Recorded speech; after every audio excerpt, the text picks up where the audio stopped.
Hi, what I'd like to talk to you about today is women's rugby. I'm not sure if people are familiar with the reports, it's been in the news a bit. The current situation is that trans women can play in the women's game, and World Rugby have commissioned some research, and that research suggests that is unsafe.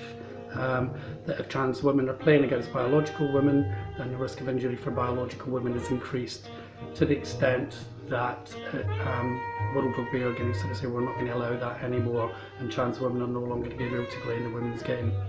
It's controversial, and there is debate about it online, and people are disputing the research. I'm not a scientist, but I'm going with it in good faith. It kind of makes sense to me as well, because trans women are, they've got the physical frame of a man and they've been through male puberty, and that would suggest, and I think there's scientific evidence to support it, that they retain that strength even though they've gone through transition.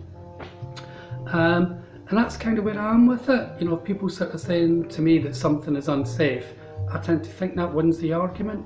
I don't think inclusivity should be allowed to make something unsafe for someone else.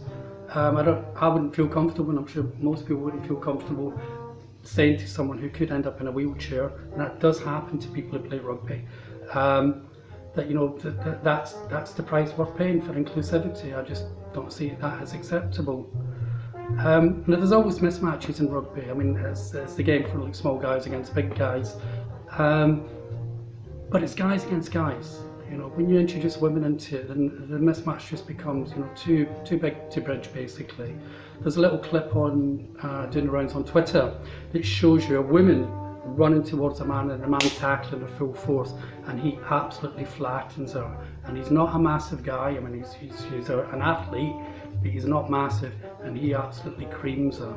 So common sense just suggests to me that it is dangerous for people who have been through male puberty, who have those male advantages, to be playing against women. It's just much safer for women to play against women. So, I think that's the side I would come down on. Safety trumps inclusivity, and I think fair play to World Rugby for sticking to the guns on this, because they're under a lot of pressure to change their mind. The final decision won't be made until November. I think it's something to keep an eye on. I'm sure there's going to be a lot more in the press about it before we get to that final decision from both sides of the debate. Okay, thanks very much for listening. I hope you found the video interesting. I'm going to be posting some more. I think probably what I'm going to aim for is maybe like 2 videos a week. Maybe one something quite serious and one something sort of more light-hearted. So if you like it, that's great. Tick that little like box, little hand up at the bottom. And also, if you think you'd like to watch some more videos by me, then please subscribe to the channel. Okay, thank you very much for your time.